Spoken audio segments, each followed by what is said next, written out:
Historique déjà, c'est sûr, parce que la France n'avait battu qu'une seule fois dans toute son histoire les États-Unis. C'était en 86, un match amical à Coubertin qui n'avait pas énormément contre des universitaires. Ça n'avait pas énormément de valeur. Historique également parce que ça faisait 13 ans que les Américains n'avaient pas perdu en compétition officielle. La France, Georges, a fait un match monumental dans tous les sens du terme, en défense, dans l'abnégation et notamment dans ce troisième quart-temps. C'est là peut-être que ça s'est joué quand ils ont pris l'éclat, ils sont passés à -7, les Français, ils n'ont rien lâché. Ils ont été des chiens, nous ont dit Franck Ntilikina et Evan Fournier. En 34 ans de carrière, je n'ai jamais vu un truc pareil. C'est la plus grande émotion que nous avons vécue avec l'équipe de France, tout simplement. On ne donnait pas cher les chances de l'équipe de France à 7 minutes 39 de la fin du match. Ils étaient menés de 7 points, 74-67.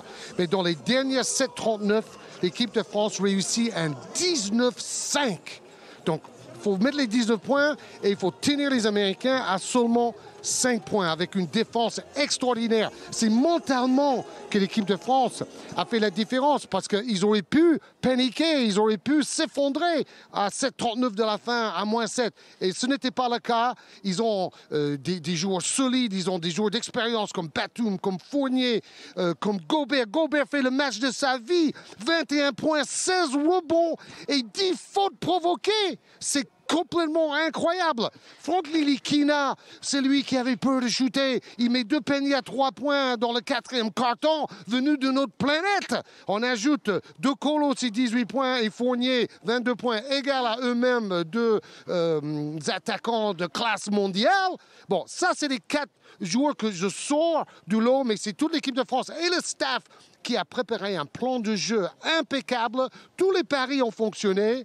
Tout ça pour un résultat historique. Georges, je peux en parler toute la soirée. 3 heures, si vous voulez. C'est l'un des plus grands exploits du basket français et peut-être du sport français. C'est comme si la France au rugby avait battu les All Blacks. Mais pendant cette Coupe du Monde là qui arrive,